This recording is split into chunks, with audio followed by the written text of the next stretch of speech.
நாம் எவ்வளவு முயற்சி செய்தாலும் வெற்றி அடைய முடியவில்லை. என்னோட வாழ்க்கையை நான் சரியான முறையில் வாழ முடியவில்லை என்றெல்லாம் நாம் தினந்தோறும் புலம்பிக் கொண்டிருக்கிறோம். தினந்தோறும் யோசிச்சு கொண்டிருக்கிறோம். என்ன செய்ய வேண்டும்? என்ன செய்தால் நான் மேல் நோக்கி வர முடியும்? நான் என்னெல்லாம் செய்தால் எனக்கு சந்தோஷம் கிடைக்கும், நிம்மதி கிடைக்கும்?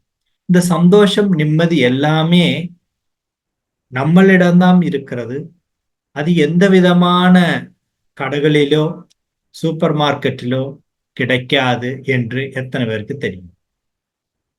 நாம நினைத்து கொண்டு இருக்கிறோம், நான் அங்க போனால் சந்தோஷமாய் விடுவேன், இந்நாள் என்கிட்ட பேசினா நான் சந்தோஷமாய் விடுவேன், அதுபோல என் கூட இருக்கிறவங்க எல்லாம் என்கிட்ட சந்தோஷமாக பேசினா நான் சந்தோஷமாய் விடுவேன். இதெல்லாம் நாம நினைத்து கொண்டு இருக்கிறோம். இதுக்கெல்லாம் முயற்சி யார் செய்ய வேண்டும்? நாம தான் செய்ய வேண்டும். முயற்சி இல்லாம வெற்றி இல்லை. ஆனா எப்படி செய்வது? நிறைய வழிகள் இருக்குது. ஆனா நாம ஏதாவது ஒரு வழியை நாம பயன்படுத்த வேண்டும். நாம பயன்படுத்தினா மட்டும்தாங்க அது நமக்கு வெற்றியை தரும். எல்லாரும் சொல்லுவாங்க, தியானம் பண்ணுனா நமக்கு எல்லாம் கிடைத்து விடும் அப்படின்னு. ஆனா நாம எத்தனை நாள் தியானம் செய்கிறோம்? நிறைய புக்ஸ் படிச்சால் நிறைய அறிவு கிடைக்கும், நமக்கு நல்லா தெரியும். ஆனா எத்தனை பேர் அந்த புக்குகளை தினந்தோறும் படிக்கிறோம்? எல்லாரோடையும் சிரித்து சந்தோஷமாக பேசினால் சண்டை எல்லாம் கம்மியாகும் அப்படின்னு சொல்லுவோம். நாம யோசிச்சு பார்த்திருக்கோமா எத்தனை நாள் நிம்மதியா சந்தோஷமா நான் இருக்கிறோம் அப்படின்னு? நாம எதுவுமே யோசிக்கிறது இல்லை. வருவதெல்லாம் என்னோட தலையில் எழுத்து அப்படின்னு நினைச்சுக்கிறோம். ஆனா எந்த ஒரு முயற்சியும் செய்யாம இருந்து கொண்டிருந்தால் எப்படி மாற்றங்கள் வரும்? அப்ப இதெல்லாம் வரணும்னா மாற்றத்தை நாம தான் உருவாக்க வேண்டும். மாற்றங்கள் நம்மளே தேடி வருவதில்லை. ஆனா நாம் மாற்றத்தை தேடி செல்லவும் வேண்டாம். ஆனா மாற்றத்தை நாம உருவாக்குனா போதும். எங்க இருக்கு எங்க இருக்குன்னு உலகமெல்லாம் தேடிக்கொண்டிருந்தால் கிடைக்காது. ஆனா மாற்றம் வர வேண்டியது நம்மளிடம்தான். மாற்றம் செய்ய வேண்டியது நாம தான். நம்ம நல்ல மாதிரி பேச வேண்டும் அப்படின்னா நாம தான் நல்லா பேசணும். அவன் என்கிட்ட நல்லா பேசுனா நான் நல்லா பேசுறேன் அப்படின்னு நினைக்காம, அவன் தியானம் பண்ணா நான் தியானம் பண்ணுவேன்னு நினைக்காம, தியானம் எனக்கு தான் தேவை, அது நான் தான் செய்ய வேண்டும் என்ற தீர்மானம் நாம தான் எடுக்கணும். அதனால அனைவரும் நல்லா யோசிச்சு பார்த்துக்கோங்க. நாம் எடுக்கும் தீர்மானம் சிறந்ததாக இருந்தால் தோல்வி என்ற தடங்கள் நம்மளை விட்டு ஓடி போயிடும். இந்த தோல்வி என்று சொல்றது ஒரு பயந்த குணமுள்ள ஒரு குணம். ஆனா வெற்றி என்று சொல்றது தைரியமானது, பலமானது. ஆனா நாம பலமாக நின்று மனதை நல்ல பலமா வைத்துக்கொண்டு என்னால் செய்ய முடியும், என்னால் சாதிக்க முடியும் என்று யாரு தீர்மானம் செய்கிறாளோ அவ கண்டிப்பாக ஜெயிக்க முடியும், கண்டிப்பாக வெற்றி அடைய முடியும். குடும்பங்கள்ல பல பிரச்சனைகள் இருக்கலாம். நமக்கு அந்த பிரச்சனைகளை எல்லாம் தீர்ப்பதுக்கு காரணம் கண்டுபிடிக்காம பிரச்சனைக்கு பின்னாடி போகிறதுதான் எல்லாரோட வழக்கம். அப்படி பிரச்சனையேன்னு சொல்லி நடக்க மரபு, ஒரு பிரச்சனை முடிஞ்சா அடுத்த ஒரு பிரச்சனை, அடுத்த ஒரு பிரச்சனை முடிஞ்சா இன்னொரு புதிய ஒரு பிரச்சனை.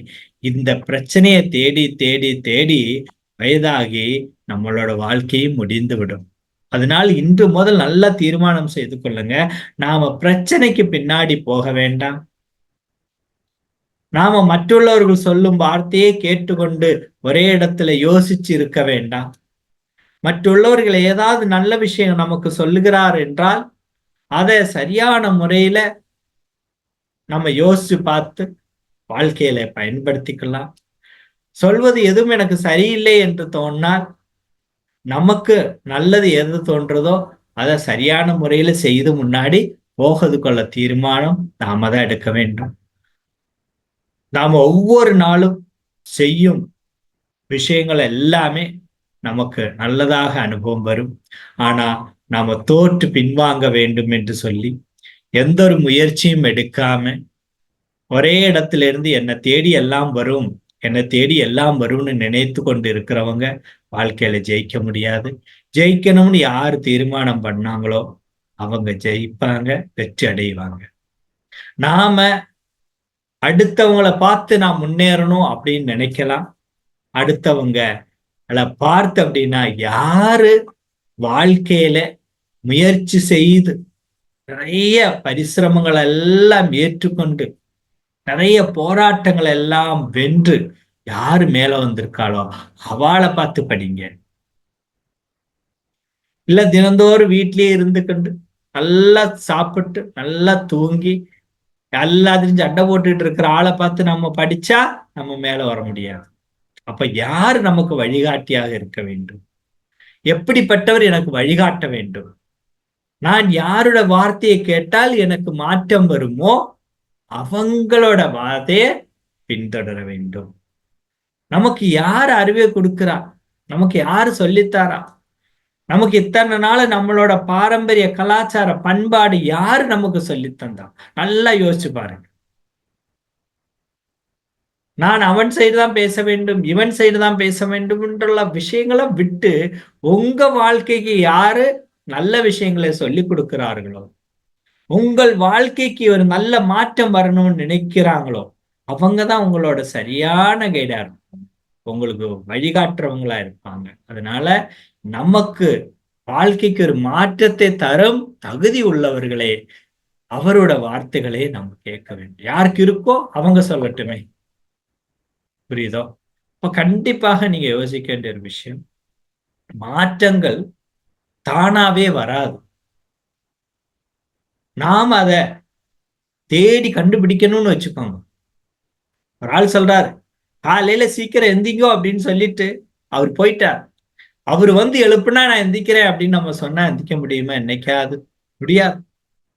சில 2 நாள் வரலாம், 3 நாள் வரலாம், 4வது நாள் அவருக்கு எங்கேயாவது வேலை இருக்கலாம். அவர் வந்தாதான் எந்திப்பேன்னு சொன்னா நம்மளோட வாழ்க்கையே ஒம்பாங்க. ஒரு ஆள் வழிகாட்டுகிறார், அந்த வழியில் செல்ல வேண்டியது நம்மளோட கடமை. அது நன்றாக இருக்குதா என்று மட்டும் பார்த்தா போதும், அந்த வழியை தேர்ந்தெடுத்துக் கொள்ளலாம். நம்ம வாழ்க்கையில ஒரு மாற்றத்தை கொண்டு வரணும் என்றால் நமக்கு ஒன்று நல்ல ஒரு வழிகாட்டி வேண்டும்.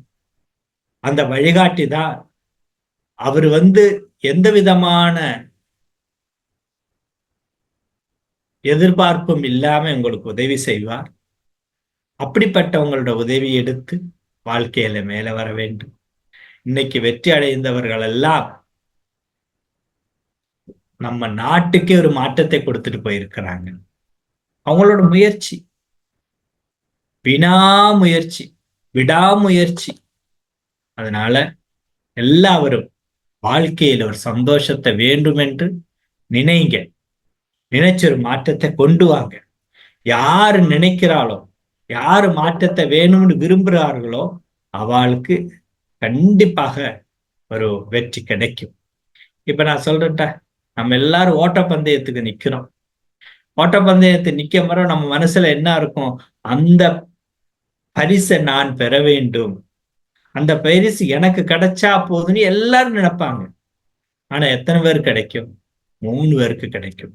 அது 3 அளவில தான் நமக்கு நம்ம ஒவ்வொரு விஷயத்தையும் சரியாக யோசிச்சு பார்த்து முன்னேற வேண்டும்.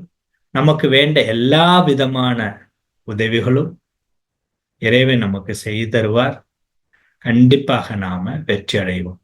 பார்க்கலாம்.